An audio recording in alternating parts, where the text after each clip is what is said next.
Hi, I'm Norman Liss, and the name of the program is The Way to Go. I invite you to join me each week at this time as we explore places to go and things to do.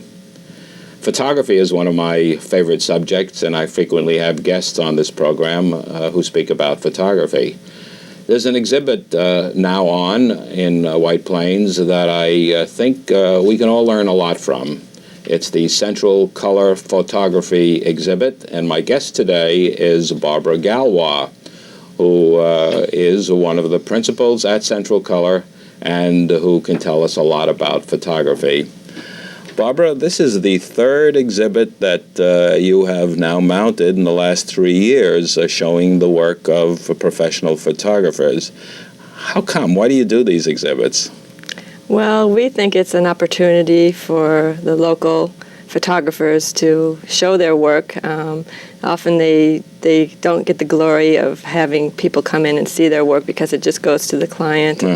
And also we hope that it's an inspiration for other people who come into our establishment to see, and be inspired by some of the works and maybe get some ideas for themselves. Right. Your establishment is a photo lab, so you've got professional photographers, you've got amateur photographers who are serious and do art type of work and studio work, and you also do work for average photographers like me. Yes, the whole range. and you're a professional photo lab.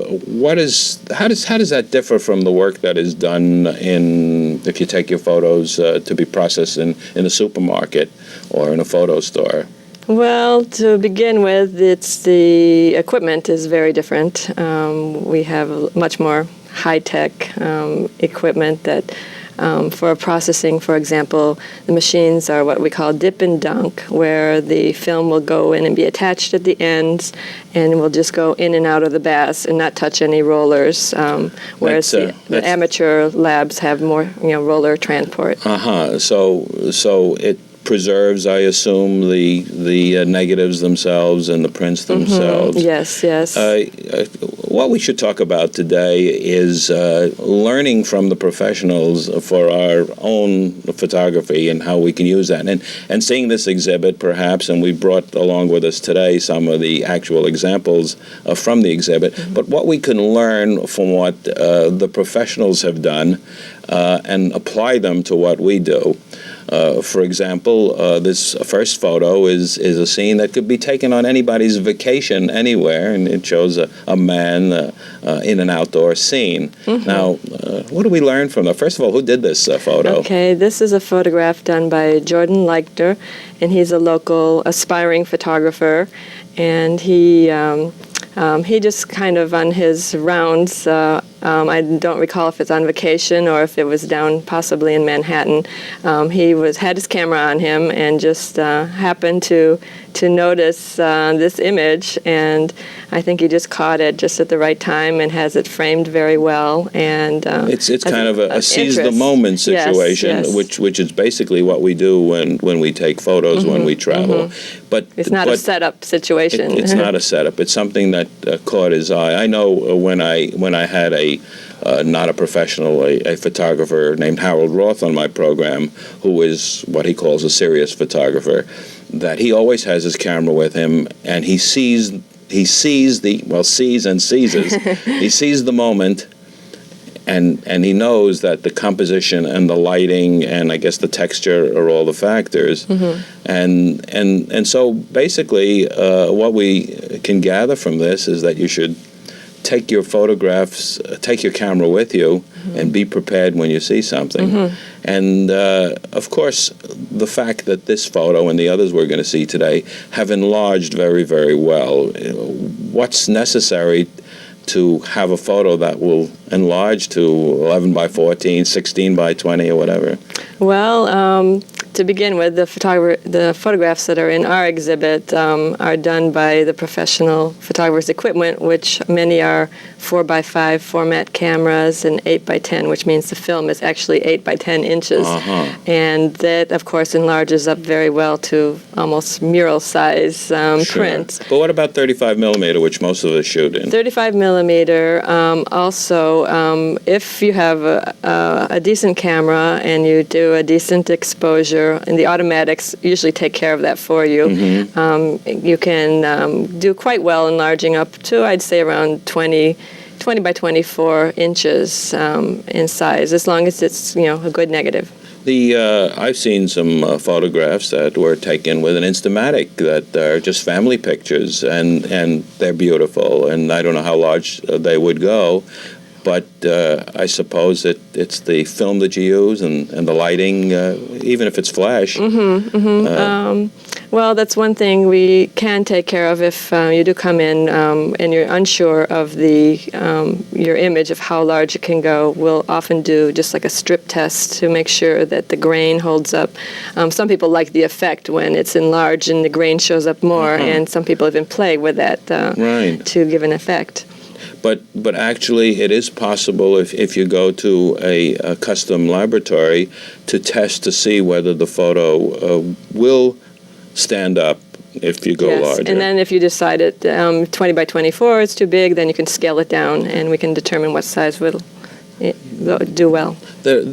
Photography is being used for decoration an awful lot lately. I know there are many galleries in New York and certainly in Westchester that specialize in photography, and people are using it not only for collection investment purposes, but also as decoration. And I suppose you do get quite a bit in there. Yes, and we seem to have, especially over the holidays, gotten a lot of people coming in and doing pictures either of family or vacation shots that they're giving as gifts to family and friends. And some of them have actually even kind of set up little mini exhibits for their home, which are very interesting and will help them, give some ideas of which images to put together and ways to crop them, and it's quite interesting. And the opportunities are everywhere. This next photo that we're going to talk about is really of a very commonplace subject. You're entertaining some guests, and you've got a beautiful spread of food on the table, and it's got a lot of color and a lot of texture, and it makes an excellent photograph, and it really is you. Now, what is this photo of bread and bagels that we have? Okay, this is an image that was done by Photographic Images in White Plains, and I think it was a self-promotion piece they did for their studio, but this is, something that even amateur people can kind of look for, and if they want to do some interesting shots, can maybe experiment in setting up still lifes and so forth. And they did a very good job of, capturing the light and showing the texture and just making it look very appealing. Lighting is, of course, very important, and sometimes the flash itself is not enough. I always have to laugh when you see an event, certainly during the recent inaugural, when you see people way off in the distance in the stands and the flashes are going off. It's kind of wasteful, isn't it? Yes, and we always we're amused by that, but as you had mentioned before, that's just can't be helped if it's an Instamatic, but it's not helpful. It doesn't really do anything. It doesn't travel far. What it really does is I suppose lights up the back of the head of the person in front of you, and that's about it. Yes. People do also like to take pictures of their homes, whether it is for record and insurance purposes or just to show something that's beautiful. And we do have a photo here of also taken by a professional of what's known, I guess, as interiors. Now, that presents a little different problem, doesn't it? Who did this photo, by the way? This photo is by Alec Marshall. He's a photographer in Ossining, New York, and he does a lot of interior photography as well as house photography from the exterior, and building portraits, I guess I should say. And he does do a lot of even interior office shots, which require a lot of setting up of several lights to fill in dark areas. And that's a mistake that people usually make, is that they set up with a flash or in a room that looks like it's well lit and expect it to cover all the distances. That doesn't work. No. How can we overcome that without a lot of professional lights? Oh dear. Well, that I guess you just make sure when you just do not have extra other photographic equipment available to light your subjects, you have to make sure you have a lot of all the lights on that you can to illuminate areas, and then you also have different types of light that will give different effects on film. So there should be variations, so that it's not just a blank light. Of course, that's the problem with a flash, is that it just coats it with one light for whatever distance and then it you get covers. very harsh shadows also. And so what you're saying is get all the lights and lamps that you have and hide them behind doors and walls and get as much light on the subject and have variations in the light. Sure. I think that's an important point. You may get interesting effects from different colors that different lights cast. Explain also. that. What do you mean by different colors? Well, they're for fluorescent lights, for example, on certain films will cast a green cast of lights, and then tungsten lights, which are like regular light bulbs, will be warmer. So you have to be careful to test maybe before you're actually doing a really important shot to see what it'll look like on your film. So point and shoot doesn't always work, does it? No, that's a little bit more difficult. But interiors are an interesting subject. You mentioned portraits of houses. I guess people do like to have portraits. If you're going to take a picture of your home, it's not a question of going out there and getting back far enough. I guess you have to wait for the right time of day. Yes, there's different times of the day, different seasons you'd like to portray. We have one customer that comes in that does photographs of houses first, and then she goes and illustrates them afterwards, and actually does paintings. Oh, uses the photograph as the basis for her to do that. So she's using the photo as a reference point as opposed to a final product. Yes. But I have talked to photographers, and they've said that they'll see something and the light isn't right, and they may have to go back 3 or 4 times, or say, I will go there just when the sun is in a certain position and shoot it. And so it's not just a question of shooting what's there. Seize the moment doesn't always work. Right, Sometimes you have to make the moment, I suppose. And of course you have to deal with the weather. And the weather is an important factor. Color is an important factor. Today, very few people shoot in black and white for their own use, and a lot of the professional work is black and white. And there's color all around us, and sometimes I think that we're colorblind. Sometimes I think unless we put something of ourselves into it and say, I see these colors, we just see everything with kind of a gray cast. But there are great colors everywhere, and especially in flowers, and flowers in the home, flowers outside the home. And we do have a beautiful photograph of flowers. And who took these photos? This photo? This is a photo by Howard Goodman, and he had done this certainly on a tabletop setting. What does that mean? Which means on top of a table in a studio, and he had certainly used, set up some light and so forth to do this. Amateur photographers may try to play with, doing this sort of thing. They can use available light that they have if they're near a window or something like that. But this was very beautiful how he set it up with the marble and sprinkled some water on it to give a very fresh look. Good photographs rarely just happen by themselves. That's true. You mentioned the background, the marble. You mentioned the water that's sprinkled on it. these are things that we assume when we look at it, he just happened to catch something that was there, but that's not quite so, is it? No, he created that shot. Do we also have to create pictures when we're shooting family photos, for example, or scenery when we're on a trip? Do you just whenever you're at a tourist location, for example, people are taking pictures, and a lot of those pictures just look like people took pictures, and yet a professional or a serious photographer can see that same scene at that same moment and come back with something that's quite different. What's creative about that? Well, the photographers do have an eye for things, and What does that mean? they know what to look for in set setting up an image in their viewer. They can look and see and maybe see that something's not exactly right in that position, so they'll move it over a little bit. They'll of course have zoom lenses and so forth. They can zoom in on certain areas, and they can know how to, again I say crop, which is is to Use only a portion of, frame certain areas in their mind and try to get an image that they're looking for. We also have a tendency, we amateurs, of taking a photo, and that is the photo, and not realizing that we can only take a portion of that, again, depending on how large it can go, and using that portion of the photo to make a better picture. Cropping is the term that you use.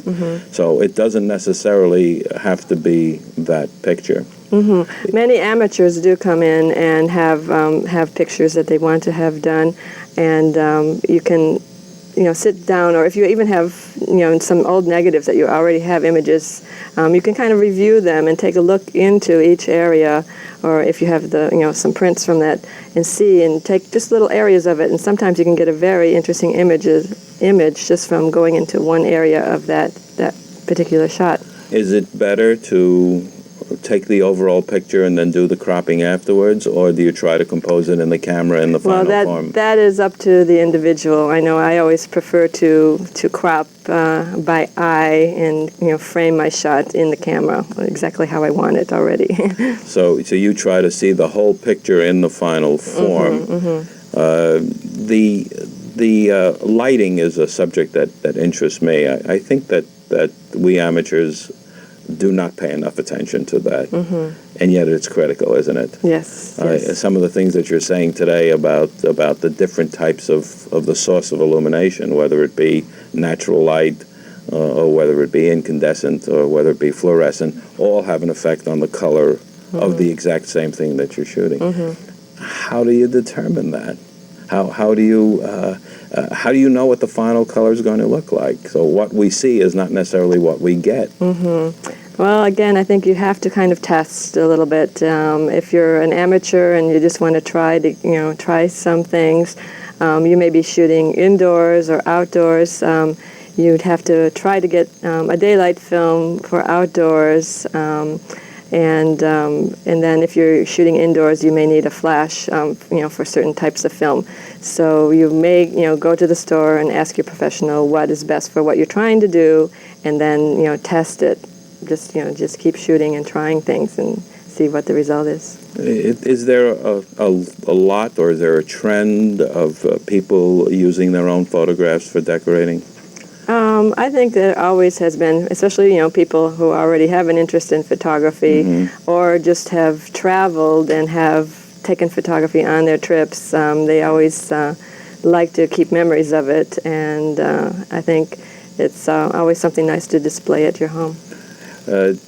How does one display now? You can take a photograph and enlarge it as far as it will go, and still be in focus and sharp, and depending on your wall space. But there are also ways of taking photographs and combining them. And one of the things that we have here happens to be a series of 4 photographs professionally taken of ice cream, wasn't it? Yes. That have been mounted 4 on an actual frame. You can do more than that, though, can't you? Yes. Well, this was a photograph done by Donna Aristo of City Limit Productions in Pleasantville, And it was actually done for a calendar for an ice cream company. And we decided to choose 4 images from that calendar and put them together. And this was, a professionally done subject, but this is an idea that can be carried over to the amateur of, setting up images together in one frame with matting and glass and have a nice, in one frame you can have a group of pictures displayed. And you're really unlimited on how many you have, and they don't have to be large. It depends, I suppose, a lot on your wall. You certainly practice what you preach, because in your own home you do have a montage, and we have something here that I'd like to just show the camera. It happens to be right here on the table. Okay. And what it is, well, why don't you tell exactly what it is? Okay, well, this, I would say, is an amateur-type shot that actually I did of my son when he was smaller. And it's an idea that amateur photographers can think of doing, is just shoot in a series. Just keep shooting some images of some action happening, and then just frame it in a series. You can choose your sequence any way you want to show it, but you can get some amusing things. You call that a sequence? A sequence? Mm-hmm. Sequence shooting, yeah. Just continue to shoot, And so the photographer is... You're freezing moments in time. But who is the photographer in this? Oh, this is myself. You took these pictures. Yes. And whose picture are we showing? My son, Adrian. Adrian. And how old is he? He's 5 now. This was a couple of years ago. Taken a couple of years ago. Let's talk about the exhibit itself. Now, there are the pictures that we have shown today are only a small sampling of what they are. There are how many photos altogether? It seems to me my recollection is perhaps 20 or 30 photos. Yeah, we have about 30 photos up in the lab right now, and people are invited to come see it. Our hours are Monday through Friday, and we're open from 8:30 to 7 p.m. So if you're coming back from work, stop in and take a look. Where exactly is Central Color located? Okay, we're on 1 Prospect Avenue. We're just off of Route 119 on the Greenberg White Plains border, and we're, I'd say, about a little bit up from the county center. I am talking today to Barbara Gallois of Central Color, and what we're discussing is the exhibit of professional photographs that is now appearing there. This is the 3rd exhibit in as many years of this sort of work, and it really is fascinating for people to come and see these photographs and learn from them. Barbara, let's talk some more about the background, your background in Central Color. Now, Central Color is actually a branch of another company or affiliated with another company? Yes, we're a division of Central Color Paris, France, which is my husband's mother's company, and it was started by his grandfather about 40 years ago now, and they are a very large professional lab right in Paris, and we have kind of been a spin-off of it in a small version that we started in White Plains 10 years ago. Oh, it's 10 years. And you do work for a wide assortment of people, running from the professional to the rank amateur. What is the process? You talked before, and I don't want to get too technical on this program. What is the process? Is it necessary to do everything white gloves style? What's the technique of what happens? I know in the old days I used to develop my own black and white films in a tray in a closet. Things are a lot different today, aren't they? Well, again, the equipment has definitely come a long way. You have computers on the machines now, and everything that monitors and controls temperature, and you have to make sure everything is just right. And the other thing, we like to think is that we have very highly trained professionals, working on the equipment and with your film, and we're very careful to take care of everyone's work. Are the demands very great from the professionals? And you do a lot of exhibit photos. How large is the largest that you're capable of doing? We do pretty much up to 30 by 40 inches, and That's large. Yes, and I would call that like a poster, beginning of mural size printing. And What are they used for? they're used for things like recently we've done something for a hospital that was going to display food photography in their cafeteria. So we did a whole sequence of about 10 images that they're going to be displaying as artwork. And that was done also by a local photographer, the original shots. And you've done some work for Fuji, too, haven't you? Yes. We have recently done a series of large format prints on high gloss paper for Fuji Photo Film USA, and we've done that for their trade shows. And so it travels from, some different locations. Just recently, it was at the Javits Center. So when a company is showing their work and showing the quality of their product, those have to be absolutely immaculate. Yes. Yeah, we were very proud to be one of 5 labs across the country to be chosen to do that. And how do you get that? I mean, things can go wrong. There can be dust. Right? There can be... certainly there's many variables in photography, and that's something that, photographers, when they're coming in and having prints done, it can be done many different ways, so you have to work closely with the photographer and make sure you get, the kind of look that they want in their print. So our advice to the amateur is, no, don't try to be a professional, but get as close to it as you can.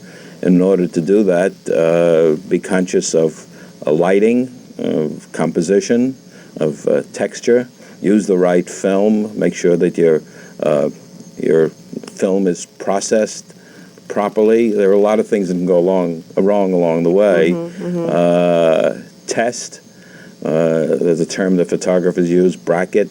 Take different exposures because nothing is exact, and test how far you can go with the result that you can get, and I suppose then use it in a way that you can show it proudly. I suppose that kind of sums up all the things that you've been saying today. Yes. Most people take pictures and then don't display them. They just end up in envelopes or put them into albums that nobody ever looks at.